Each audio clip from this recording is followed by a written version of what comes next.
கணவனை இழந்த பெண்களை இந்திய விதவைகள் மற்றும் தமிழக விதவைகள் என பிரிக்கும் தி.க.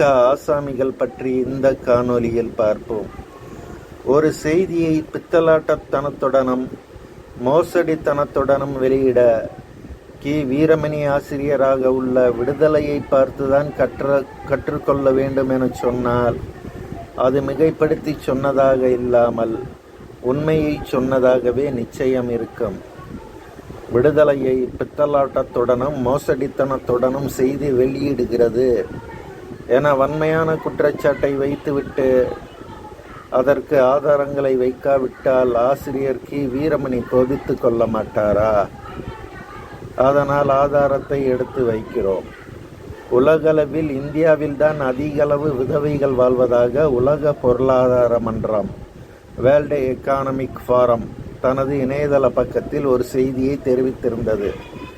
உலகளவில் 3 விதவைகளில் ஒருவர் இந்தியா அல்லது சீனாவில் வாழ்கின்றனர். 46 மில்லியன் விதவைகளை கொண்ட இந்தியா சீனா 44.6 மில்லியன் அளவுக்கு விதவைகள் உள்ளனர். அவர்களை பின்னுக்கு தள்ளி அதிக எண்ணிக்கையிலான விதவைகளை கொண்ட நாடாக மாறியுள்ளது என அந்த இணையதளத்தில் கூறப்பட்டுள்ளது. இந்த செய்தியை விடுதலையும் பிரசுரித்திருந்தது. ஆனால் எப்படி?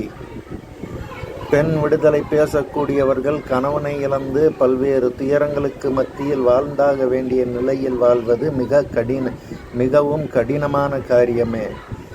அவர்களை பற்றி விடுதலை எழுதியிருந்தது வரவேற்கப்பட வேண்டிய விஷயம்தான் என்றாலும் அதிலும் தன் அயோக்கியத்தனத்தை காட்ட தவறவில்லை என்பதுதான் பகுத்தறிவாதி என சொல்லிக் கொண்டோரின் அறிவு குன்றிய செயல்.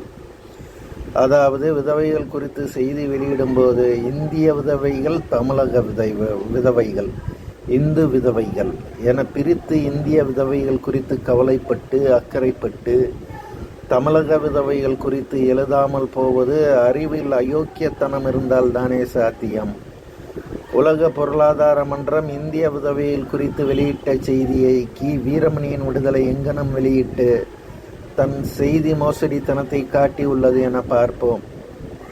அர்த்தமுள்ள இந்து மதம் இதுதான் என 13/2/2024 நாள் விடுதலையில் தலைப்பிட்டு இந்திய விதவைகள் குறித்த செய்தியை வெளியிட்டுள்ளது. தலைப்பிலேயே விடுதலையின் வன்மம் தெரிந்திருக்கும். பிற மதங்களில் விதவை பெண்களே இல்லாதது போல் தலைப்பு. மேலும் அந்த செய்தியில் கூறப்பட்டிருந்தது, உலகளவில் 3 விதவைகளில் ஒருவர் இந்தியா அல்லது சீனாவில் வாழ்கின்றனர்.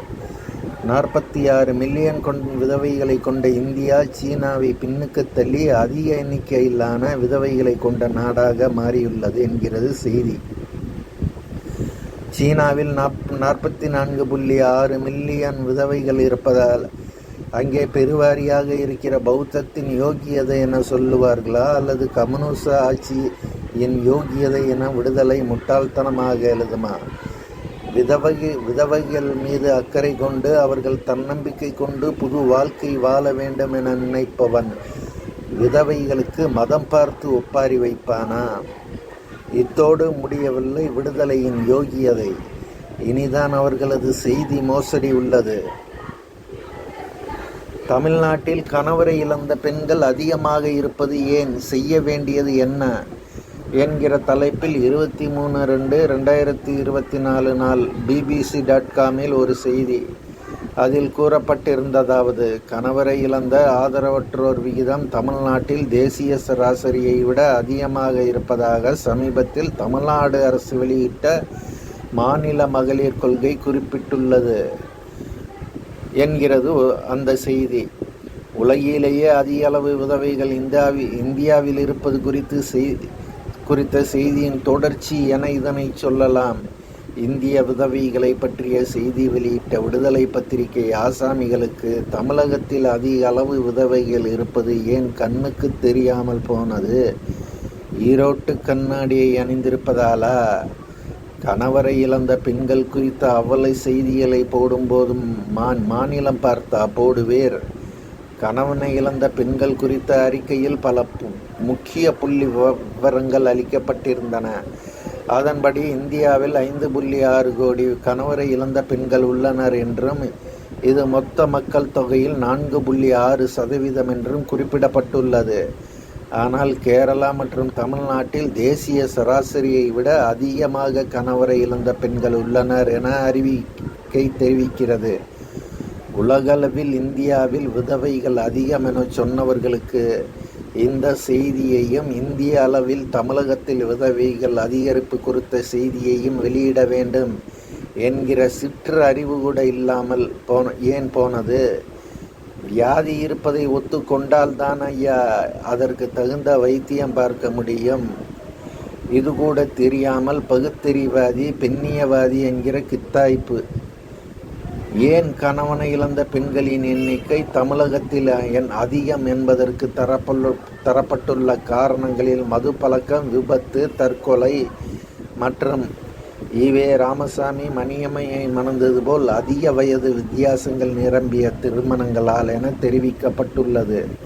விபத்து, தற்கொலை என்பனவற்றை மனித சக்தியால் தடுக்க இயலாது. கவனமாக சென்றாலும் விபத்து ஏற்பட்டு உயிர் பலி ஏற்படுகிறது. தற்கொலை என்பதற்கு பல்வேறு காரணிகள். சில நேரம் தடுக்க முடியும், சில நேரங்களில் என்ன செய்தாலும் தற்கொலைகளை தடுக்க இயலா. ஆனால் மதுவால் நிகழும் மரணங்களை தடுக்க முடியும். அது அரசின் கையில் உள்ளது. கள்ளச்சாராயம் குடித்து சாகுபவனை ஒன்றும் செய்ய இயலாது. ஆனால் கவர்மெண்ட் சாராயத்தை குடித்தே சாவை தேடிக்கொள்வதை தடுக்க முடியும். டாஸ்மாக் கடைகளை அகற்றுவதன் மூலம்.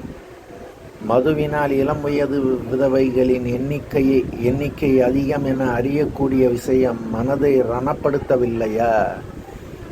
நமக்கு தெரிந்தே நம்மை சுற்றியே எத்தனையோ இளம் வயது மரணங்களை காணும்போது இதயம் வலிக்கிறது. தமிழக விதவைகள் பற்றி பேசினால் இத்தனை பற்றியும் பேச வேண்டும் என்பதால் தி.க. ஆசாமிகள் அதனை பற்றி மூச்சு விடவில்லை. கணவனை இழந்த பெண்களுக்கு என சிறப்பு கவனமும் முன்னுரிமையும் அளிக்க முடிவு செய்யப்பட்டிருப்பதாகவும் அரசின் அந்த அறிக்கை கூறுவதாக பிபிசி தெரிவிக்கிறது. ஒரு பக்கம் பெண்கள் கணவனை இழப்பதற்கான காரணங்களை அப்படியே வைத்துக்கொண்டு கணவனை இழந்த பெண்களுக்கு உதவி செய்வது எந்தளவு சரி? மதுவால் நிகழும் மரணங்களை நிறுத்தாமல் போனால் விதவைகள் எண்ணிக்கை தான் அதிகரிக்கும். ஆக விதவைகளை பற்றிய ஒரு செய்தியை வெளியிடுவதாக இருந்தால் ஒரு பத்திரிகையாளனாக இவ்வளவு சிந்திக்க வேண்டும், இவ்வளவு செய்திகளை அறிய வேண்டும். அப்போதுதான் அதற்கான பரிகாரத்தையும் பேச முடியும். இது எதனையும் செய்யாமல் விதவைகளையே இந்திய விதவைகள், தமிழக விதவைகள் என பிரிப்பது பெண்ணியம் பேசக்கூடியவன் செய்யக்கூடிய செயலாக இருக்குமா? அயோக்கியன் செய்யக்கூடிய செயலாக இருக்குமா? தமிழக விதவைகள் குறித்த செய்திகளை வெளியிடாததற்கு விடுதலை பத்திரிகை ஆசாமிகள் ஒரு நேர்மையான காரணம் சொல்லட்டுமே. இந்திய விதவைகளை பற்றி பேசும்போது அர்த்தமுள்ள இந்து மதம் இதுதான் என தலைப்பிட்டது போல் தமிழக விதவைகள் பற்றி பேசும்போது பெரியாரிய திராவிட மாடல் இதுதான் என தலைப்பிடச் சொல்லவில்லை. நேர்மையாக பேசுங்கள் என மட்டும்தான் சொல்வது. ஏதாவது ஒரு விஷயத்தில் நேர்மை குன்றி பேசினால் மன்னிக்கலாம். பேசும் எல்லா விஷயத்திலும் இந்த அயோக்கியத்தனம் என்றால் ஈவே ராமசாமி புத்தியில் சிந்திப்பவர்களை மன்னிக்க முடியாது, விமர்சிக்கத்தான் வேண்டி வரும்.